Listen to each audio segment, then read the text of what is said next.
Posso passar para cá? Bom, boa tarde. Muito obrigada, Eliane, pelo convite. Obrigada a vocês por estarem aqui. Minha fala, então, vai ser bastante breve, a partir de um recorte que põe em contato, né, como a Eliane já falou, a Hilda Rios e o Caio Fernando Abreu, através dos modos que eles têm de reescrever a crônica. E eu queria só contar para vocês que esse texto começou a ser escrito em 2008, quer dizer, já tem bastante tempo, mas, na verdade, bom, é uma oportunidade de voltar a ele. As crônicas, elas foram publicadas, né? O Alcir Pécora mencionou, né, que as crônicas foram publicadas em 2007, as da Hilda, e as do Caio um ano antes. Então foi nesse contexto que eu cheguei a essas leituras. Embora eu seja leitora desses autores, a minha aproximação desses textos a partir de um interesse bastante específico, num certo tipo de endereçamento, né, que eu vou chamar de endereçamento, presente nos textos de cada um deles, cada um ao seu modo, né, um tipo específico de direcionamento ao leitor. E aí é bem interessante para mim ver que, apesar dessa minha aproximação amadora, ela vai ao encontro de algumas questões que foram mencionadas aqui, né? A crônica foi falada pela Alcíria, a questão da interpelação, né, que apareceu na fala do Michel, tem bastante a ver com o que eu vou falar. Eu gostaria de começar com uma citação do Marcos Ciscar, que serve um pouco de epígrafe do texto, que é uma citação de um texto em que ele está falando, na verdade, da poesia da Ana Cristina César. E ele diz o seguinte: o sujeito se constitui e se modula pela relação nervosa com o leitor, ou melhor, com aquilo que na retórica da interlocução aponta para um transbordamento do sujeito, do espaço delimitado da subjetividade do próprio poeta. Nesse sentido, a sedução ou a irritação da sinceridade diz respeito a uma política da alteridade, algo como um traço ético da subjetividade que seria preciso tratar com cuidado. Bom, situando um pouco, né, a discussão, como vocês sabem, né, a crônica ela se inscreve numa tradição de construção de um olhar, né, que é entre o subjetivo e o coletivo, que remonta já ao século XIX. E é interessante, então, como essa incorporação de uma mediação subjetiva, ela abre o espaço para a primeira pessoa, de modo a que se possa narrar uma cotidianidade urbana coletiva que está começando a surgir, né? Então, o cronista ele é uma espécie de historiador do presente que dá voz a uma série de situações, ambientes e figuras que poderiam passar desapercebidas por irrelevantes ou insignificantes. Seus textos estão exatamente, não estão, na verdade, exatamente nem do lado da informação, nem da ficção, mas entre os dois, né, entre literatura e jornalismo, entre público e privado, biografia, história, íntimo e político. Então, meu interesse vai justamente na direção desse espaço intermediário, do potencial desse espaço intermediário na contemporaneidade,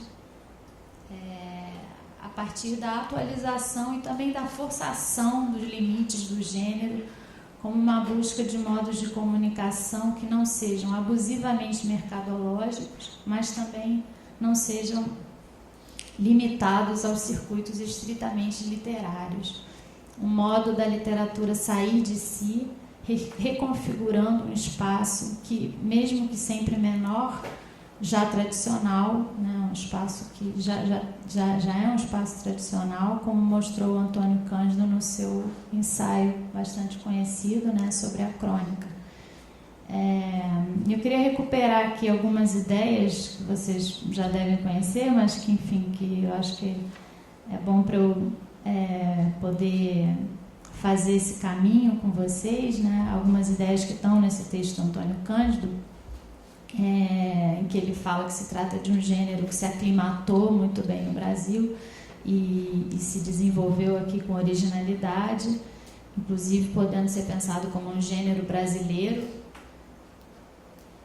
na medida em que ele quebra com o monumental e a ênfase, daí a ideia de um gênero menor, que traz, né, ele diz, certo ar de quem está escrevendo à toa, certo descompromisso relacionado à linguagem leve, à vontade de divertir e de se divertir, combinando o fato miúdo com um toque humorístico, de modo que a impressão do leitor é de divertida simplicidade, embora por trás disso possa haver uma coisa séria, né? Ele faz a ressalva. Eu cito um trecho do final desse texto dele, em que ele diz: parece às vezes que escrever crônica obriga a uma certa comunhão, produz um ar de família que aproxima os autores acima da sua singularidade, das suas diferenças. É que a crônica brasileira, bem realizada, participa de uma língua geral lírica, irônica, casual, ora precisa e ora vaga, amparada por um diálogo rápido e certeiro ou por uma espécie de monólogo comunicativo. Retomando, então, meu interesse na crônica tem a ver com a possibilidade desse endereçamento, desse se escrever, escrevendo para o outro, direcionado a ele, convocando e, sobretudo, né, no caso da Hilda e do Caio, provocando. A questão talvez seria de entender como em Hilda e em Caio esse endereçamento se dá. E aí, bom, me parece que comunhão, ar de família, monólogo comunicativo talvez não sejam exatamente os bons termos, a gente vai ver um pouco, né, como é que isso pode ser pensado. Em todo caso, para começar, essa experiência de endereçamento, sugestivamente, me parece dialogar com as redefinições das escritas de si, que traz a cena da crítica e da literatura contemporânea, discussões não só sobre uma superexposição do eu, na mídia, bem como na literatura e nas artes em geral, mas mais importante, me parece, sobre modos éticos e políticos de compreender essas manifestações, quando elas buscam a exposição como modo de provocação, quando buscam uma extimidade, para usar um termo do Lacan, que é sempre arriscada e incerta, que é sempre uma forma de se desviar do autocentramento subjetivo, que por isso mesmo é um lugar possível para uma literatura que queira mais do que um conformismo automimético. Quando lemos as crônicas que Caio escreveu entre o final da década de 80 e o início da seguinte no jornal Estado de São Paulo, no Zero Hora, compiladas no livro Pequenas Epifanias, vemos que a crônica se apresenta precisamente como um espaço infinitamente pessoal, que, no entanto, só tem sentido porque se dirige a um outro, porque existe uma segunda pessoa que faz o escritor sair de si, expandindo os limites da sua própria experiência. Você sabe ao que eu me refiro, diz o Caio, né, no primeiro parágrafo da primeira crônica do volume. É para você que eu escrevo, diz em outra, citando justamente Ana Cristina César. E em outra ainda, para sair de mim e respirar aliviado, de por um instante já não ser eu. Ser e não ser eu, ser um eu em movimento, deslocado sempre, daí a importância que ganham as crônicas de viagem, por exemplo, né? Caio, viajante, adota nas crônicas uma forma relacionada com a vivência ambivalente de liberdade e perda que define o estranhamento da viagem. A crônica, então, como uma pequena epifania, com a possibilidade sempre fugaz de vislumbrar um lar, um amor, a permanência, para logo ser atravessado pela partida, pelo fim, pela perda.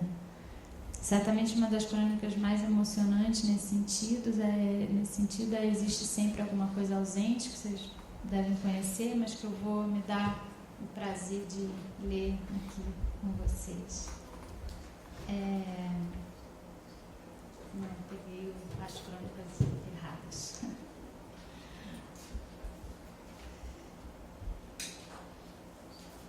Ele diz...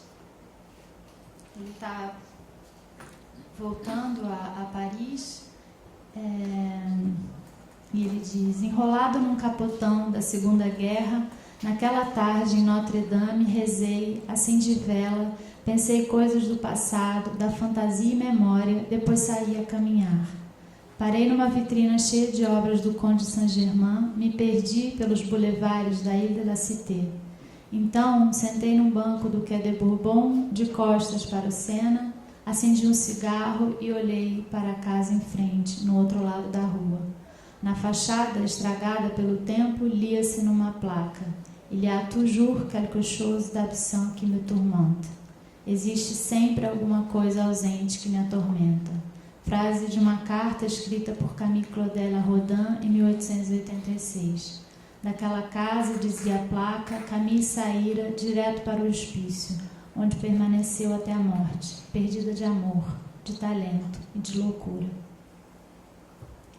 Enfim, ele narra como essa frase acabou sendo a epígrafe de um dos seus livros, e a crônica termina da seguinte forma: pego o metrô, vou conferir.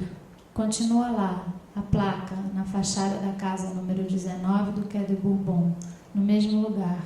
Quando um dia você vier a Paris, procure.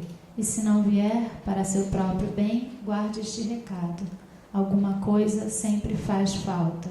Guarde sem dor, embora doa, e em segredo. Então, as crônicas são testemunho dessa alguma coisa que sempre faz falta. Os textos estão marcados pela figura do anjo em toda a sua duplicidade de salvação e morte. Eles assinalam com um humor muito cruel aquilo que não se compreende, que possivelmente nunca se compreenderá. No meio das febres provocadas pela AIDS, os anjos mostram visões de coisas que nunca mais se tocarão, do passado e do futuro perdidos. Disso que faz falta. Caio transforma a coisa ausente da citação em alguma coisa que faz falta. Algo que faz, algo se faz, poderíamos dizer. A falta se faz na literatura. Se faz diante dos nossos olhos por esse Caio performático, fazendo literatura com seu próprio corpo. É a morte que precisa ser escrita, para que a falta se faça, se realize, se mostre em toda a sua crueldade. É possível dizer que as crônicas são uma forma de escrevê-la, uma pergunta acerca de como fazer isso. Caio se pergunta na primeira carta para além do muro, escrita depois do diagnóstico. Alguma coisa aconteceu comigo. Alguma coisa tão estranha que ainda não aprendi o jeito de falar claramente sobre ela. Na segunda carta aparecem os anjos, bandos, revoadas, falanges, gordos querubins barrocos com as bundinhas de fora, serafins agudos de rosto pálido e asas de cetim, arcanjos severos, a espada em riste para enfrentar o mal.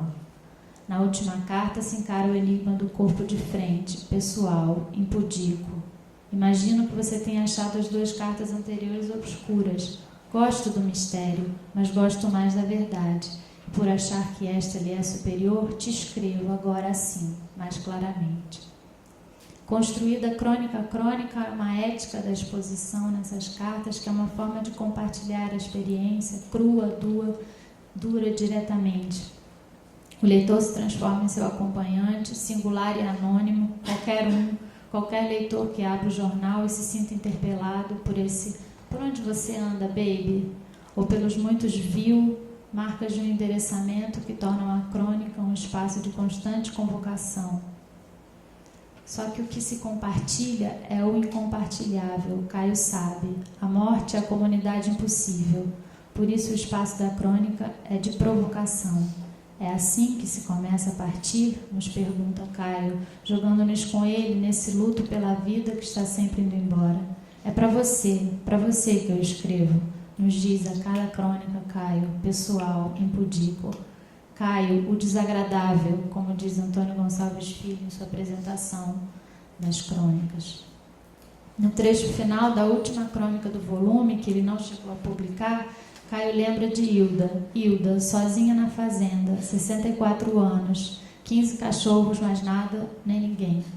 Hilda aparece também em outra crônica, quando Caio não consegue dormir por causa do puro ódio, em maiúsculas, e fica tentado a ligar para a amiga que também dorme mal, que reza e chora, ele diz, e pensa com pena e dor no planeta. Nessa época, meados da década de 90, Hilda está escrevendo com seu próprio puro ódio num outro jornal, como o Alcir contou hoje, o Correio Popular de Campinas, suas crônicas cheias de fúria e humor. Não estou a fim de escrever crônica, não, começa a Hilda, um texto com o título Oi, ai, não há salvação. O texto de 12 de julho de 1992, crônica que abre Cascos e Carícias e outras crônicas, né, que é o volume de crônicas editado pelo Alcir, é uma defesa que nos clubes para mulheres os homens estejam totalmente nus ao invés de usar taparrabos. E ela diz: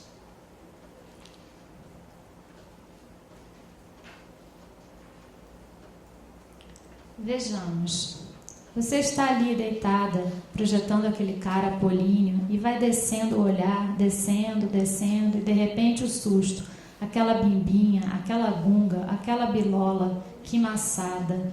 Tem que começar tudo de novo. E talvez você tenha até que modificar o seu próprio conceito de eficiência, porque quem sabe, se um nem tão espadaúdo, mais magrinho, menos coçudo, glabro, te faça uma boa surpresa. Por toda essa ginástica mental, às vezes muito cansativa, é que seria criterioso o nu masculino total nesses clubes de agora. O cara já vem pronto, é só ter boa memória.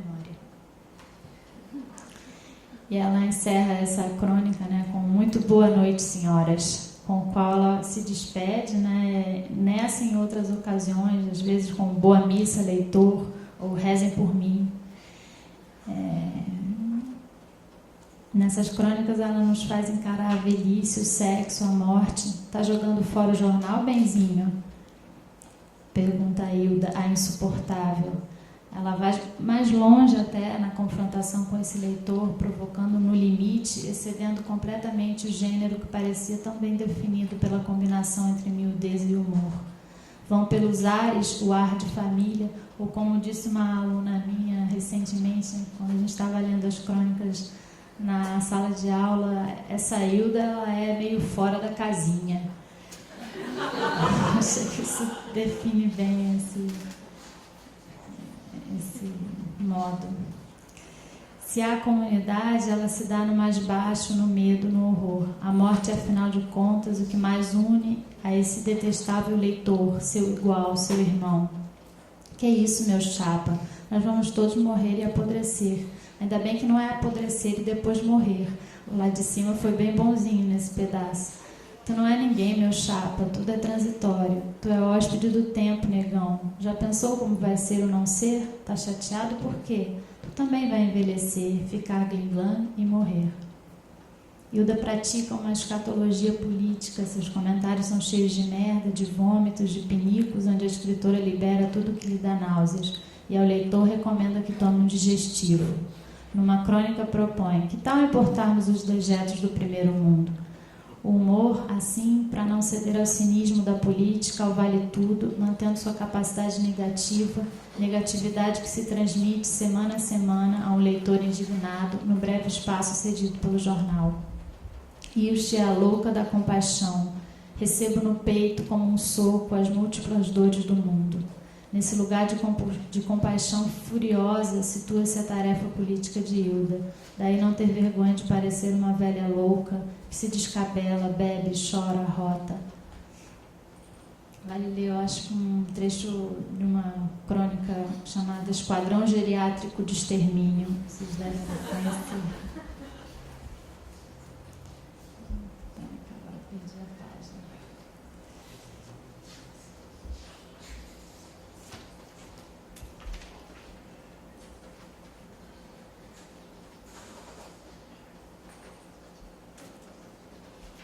Achou aí? Achei. Achou?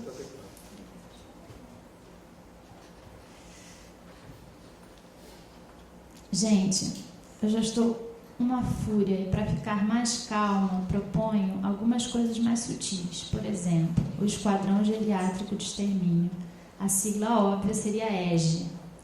Arregimentaríamos várias senhoras da terceira idade, eu inclusive, lógico, e com nossas bengalinhas em ponta, uma ponta estilete besuntada de curare, alguns jovens recrutas amigos viajariam até o Tsukaramãe ou a escranhacarore para consegui-lo.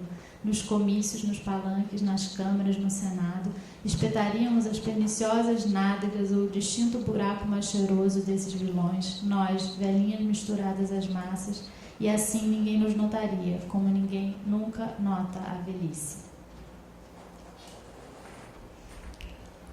As crônicas de Hughes falam da miséria do poeta e do país, de sua impotência, de sua solidão.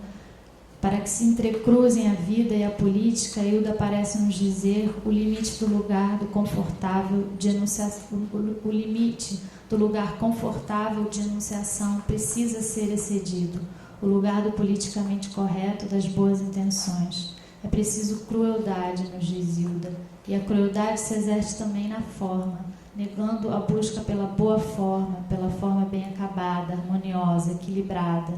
Pelo contrário, a forma precisa ser caótica, desarmonizada, com uma superposição de gêneros, fazendo intervir nesses textos, em última instância, indefiníveis, a fábula, a poesia, e também as listas, as etimologias selvagens, os diálogos desconexos. Na indefinição formal, talvez possa se ver um sinal de um esgotamento, de um limite, de uma ilegibilidade que está também em todos os níveis da vida, inclusive na política. Por isso, Hilda xinga o país, se joga contra os leitores e contra a existência mesma. Quem sabe também por aí se possa entender a presença constante do sagrado, dos anjos, das visões, como um núcleo que resiste à nossa compreensão, como em Caio também, a quem inclusive ela diz numa entrevista ter visto no dia da morte de vermelho como signo de que estava bem.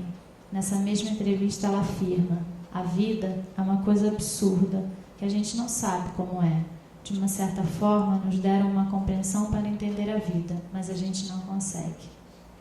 Nessas crônicas deformadas e deslocadas, em que o eu se expõe sem medo, endereçado ao leitor que provoca, se produz um lugar próprio, numa configuração nova das artes e dos saberes, que pode ter a ver com a capacidade de convocação que a literatura em grande medida perdeu. Em Hilda e Caio, a exposição impudica e cruel é uma forma de convocar. E aí, quem sabe, possa se pensar um lugar, também intermediário, entre o escândalo vanguardista e a desmistificação ideológica. Aqui as divisões perderam suas fronteiras claras, por isso também esses escritores não são facilmente situáveis em modelos políticos e estéticos tradicionais. E também por isso se situam com dificuldade no nosso rígido cânone literário. Mas quem sabe justamente sejam esses os escritores que tenham algo a dizer no momento de instabilidade e incerteza em que a gente vive. Não é mais tempo de solidez, diz numa carta Caio a Hilda. A literatura tem que ser de transição, como o tempo que nos cerca. E ela, numa crônica, responde: e sinto muito pelas madamas que buscam a cada domingo uma crônica sadia, robusta e interiorana, com começo, meio e fim. A vida é um arabesco, um universo de confins, trejeitos dementados, gargalhadas surdas atrás de portas claras. Era isso. Obrigada.